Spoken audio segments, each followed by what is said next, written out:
Será que um homem de Deus, uma pessoa assim que pode ser extremamente corajosa numa situação, será que ela pode ter medo?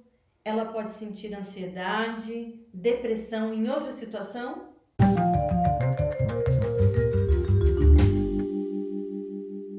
Olá, galera. Oi, pessoal, tudo bem com vocês? Muito bom que vocês estão aqui no segundo vídeo. A gente não conseguiu terminar toda a história no outro vídeo, então a gente está fazendo esse segundo aqui para complementar a história. É porque a história é boa demais, né? E a gente às vezes quer falar de todos os detalhes e aí a história vai se prolongando. Mas a gente estava falando, Mateus, que quando teve ali o desafio do Carmelo, né, no Monte Carmelo, Elias, ele sinceramente acreditou que agora sim a situação ia melhorar com o povo de Israel. Porque o próprio povo reconheceu que só Deus, o Deus de Israel, era o Deus verdadeiro. Não havia dúvidas que Deus é a Deus verdadeiro depois de uma demonstração tão grande, como a gente disse no vídeo anterior. Caiu fogo do céu, um fogo tão forte que secou a água e queimou até as pedras do altar. E se o objetivo de Deus também tinha sido cumprido, né, que era trazer o povo de volta, né, para ele, também o castigo, vamos dizer assim, podia ser retirado.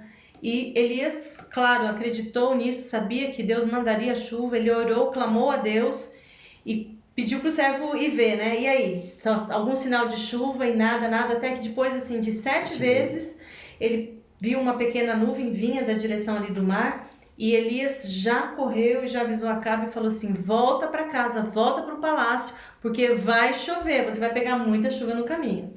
E realmente começou a chover muito forte, ficou bem complicado para Acabe ir Palácio? palácio, pela carruagem, essa palavra que eu estava procurando. E Elias fez algo incrível. Essa eu acho que é uma das partes da Bíblia que eu acho mais interessante. Deus fez Elias virar o Flash. Eu vou Primeiro ler ele aqui. fez ele ficar invisível, né? Agora fez ele... Ficou invisível para ele passar pelos guardas e ser perseguido do palácio. E agora eu vou ler aqui na Bíblia a parte que conta exatamente como que aconteceu e tudo isso. Então o Senhor concedeu força extraordinária para Elias. Ele prendeu a capa no cinto e correu à frente do carro de Acabe até a entrada de Jezreel. Agora pensa, Elias também já era um pouco velho nessa época, não muito idoso, mas ele correu na frente do carro do rei, ou seja, os cavalos lá tudo mais. Ele correu à frente de cavalos. Não sei se você já tentou essa corrida com um cavalo, mas você não ganha. Não. E nesse caso, Elias então conduziu o rei até o palácio e enquanto Acabe entra, né, ele resolve então ficar do lado de fora, ali, né, do portão e possivelmente pôs sua capa, se encolheu ali para dormir ali e esperando talvez, né, que tudo mudasse também dentro do palácio. Imagine, né, Jezabel não estava no Monte Carmelo. Então, quando Acabe chegasse, ele ia contar tudo para Jezabel. E Elias esperava que isso transformasse, inclusive, o coração daquela mulher tão má, tão ímpia. Mas... Aconteceu que Acabe chegou lá para a esposa, principalmente todo... Oi, Jezabel, deixa eu te contar o que aconteceu. Então, Elias matou os 850 profetas. Que você sustentava. E mostrou que Deus é Deus, Baal não é nada.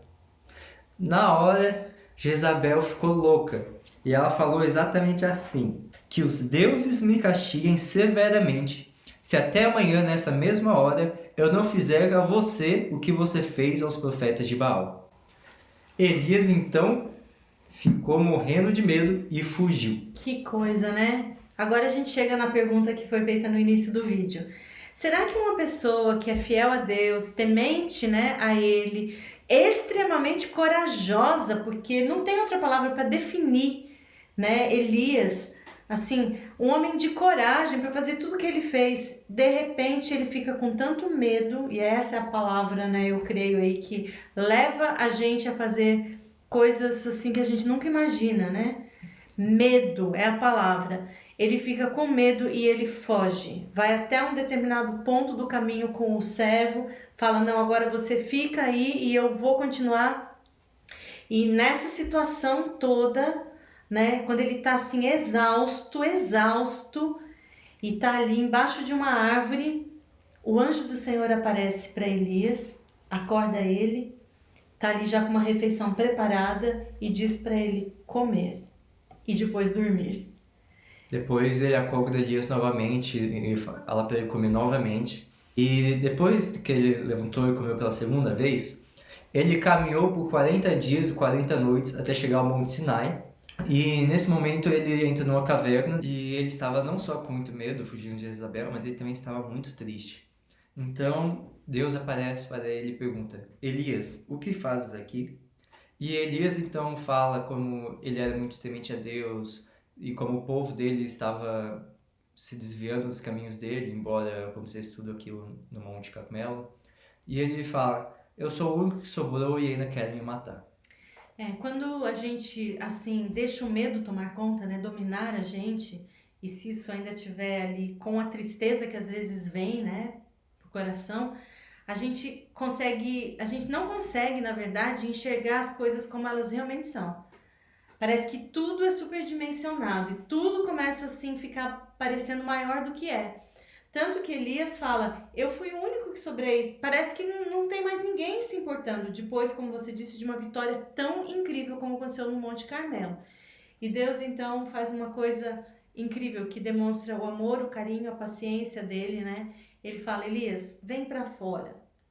Bom, depois que Elias sai da caverna, Deus mandou um forte vento que foi tão forte que as rochas do monte se desprendiam e caíam.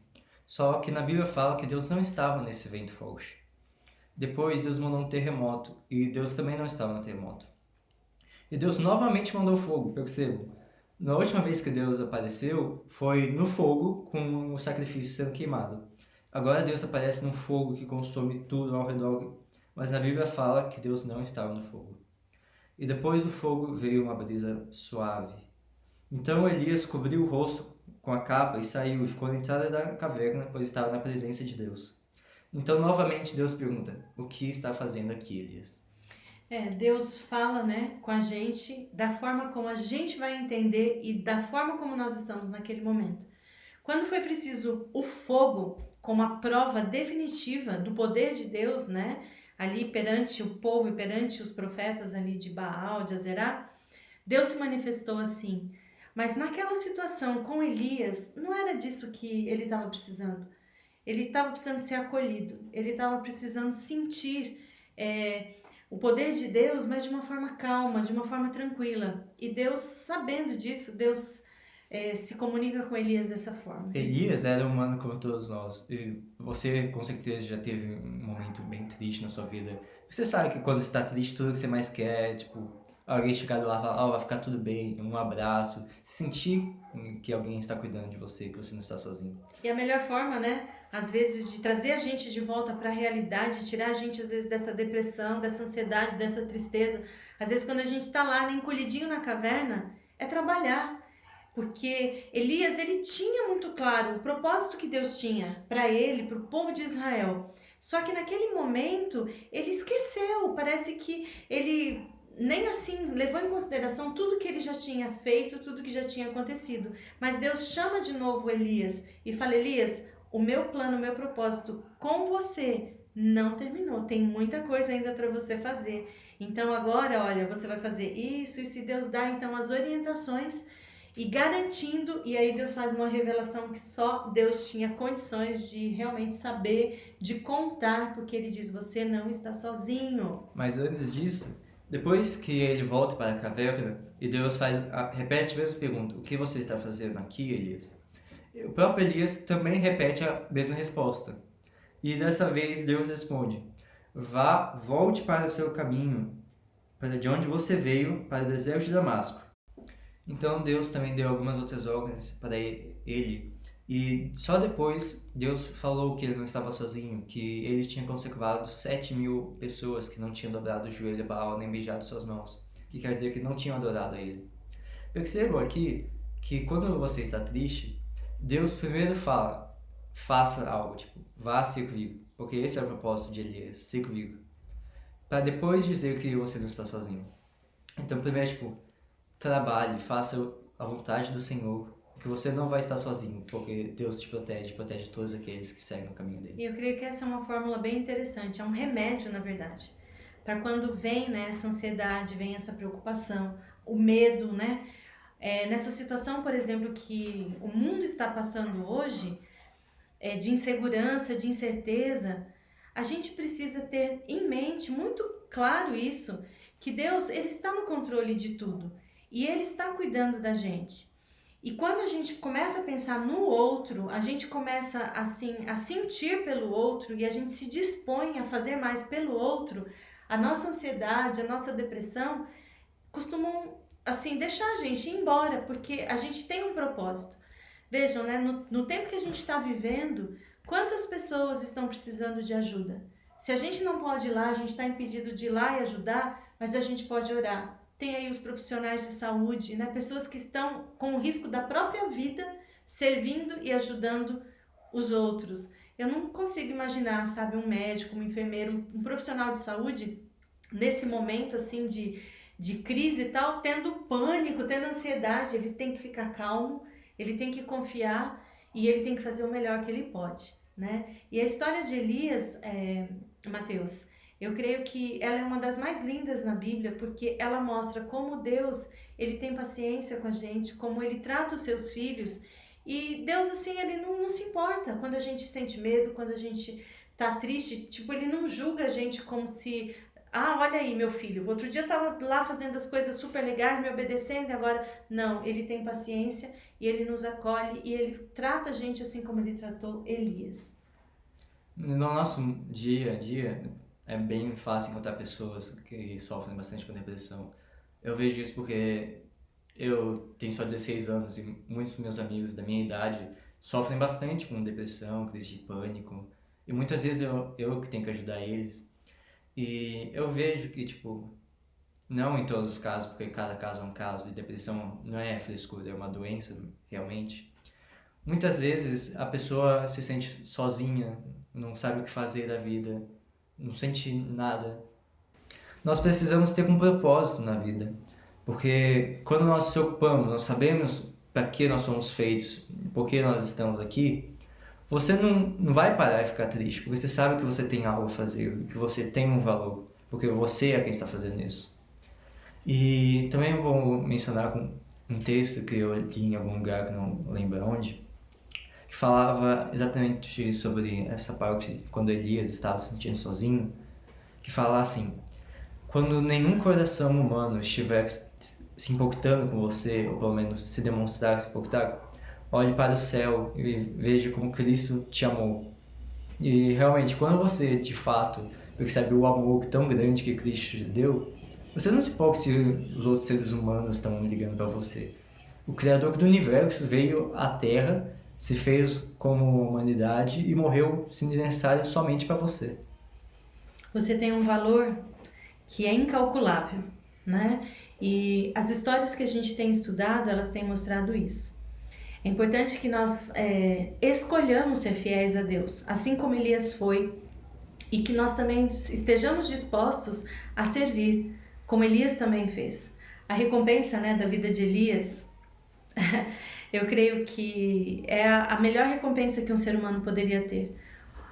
Depois de ter cumprido as ordens de Deus, de ter ungido um novo rei, de ter escolhido ali Jeú e de ter também conhecido aquele que sucederia Elias, né, na sua missão, no seu trabalho como profeta, que foi o jovem Eliseu, Deus deu a maior recompensa para Elias. Deus levou Elias para o céu. Elias não conheceu a morte, ele foi transladado. Interessante, porque ele pediu a Deus naquele momento, né, de depressão, de tristeza, de ansiedade, medo, ele pediu a morte. E Deus, na verdade, deu o contrário, deu vida e já a vida eterna, né? Porque ao não passar pela morte, ele já está vivendo, já está usufruindo isso, né? A vida eterna. E outra coisa que vale a pena aí, né, você lembrar da história de Elias, é que quando o próprio Jesus esteve aqui na Terra, num momento, né, ali também em que ele já estava se preparando, porque ele sabia que o fim estava chegando, ele levou alguns discípulos para um monte, olha aí, né, de novo um monte, e enquanto eles estavam ali apareceram Moisés e Elias para confortar também, né, a Jesus, né, ali naquele momento. Foi uma ocasião muito especial também para os discípulos, e Elias estava ali representando exatamente aqueles que não sofrerão, não passarão pela experiência da morte por ocasião da volta de Jesus. Então a gente vê, né, a importância e como Elias foi valorizado também por Deus naquele momento. Então, olha, pense aí, lembre, né, da história de Elias, todos os momentos. Se Deus te chamar para alguma coisa que exija muita coragem, tenha fé, confiança, como Elias, seja corajoso, faça, né, aquilo que Deus está te pedindo, não tenha medo de correr riscos, né? Quando Deus está junto com você, você tem certeza de que Ele está te pedindo aquilo. Seja uma luz para as outras pessoas, assim como Elias foi para aquela viúva em Sarepta. O testemunho, né, que ele pôde dar ali, em frente os desafios, em frente, na força de Deus, aquilo que parece às vezes impossível, mas acima de tudo, quando você estiver se sentindo triste, sozinho, achando que não vale a pena, que é só você que está ali, lembre-se da história de Elias.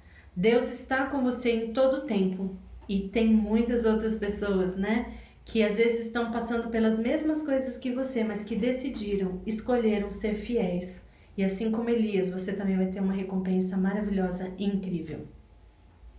Agora, se você gostou desse vídeo, deixa o joinha, lembre de se inscrever no canal. Daqui a pouco nós iremos postar mais alguns vídeos, aproveitar esse tempo na quarentena. E também não se esqueçam que só porque nós falamos bastante sobre as coisas da Bíblia, essa história de Elias aqui nesse vídeo, não deixe de ler a história na Bíblia, como nós falamos. A história de Elias está principalmente no primeiro livro de Reis, do capítulo 17 e 19.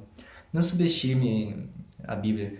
Lembre de ler essa história por você mesmo, sempre orando para que o Espírito Santo te ilumine, para que você possa perceber esses detalhes na história e que você possa ser transformado e sentir a presença de Deus mesmo quando você se sentir sozinho. Um abraço e a gente se vê no próximo vídeo.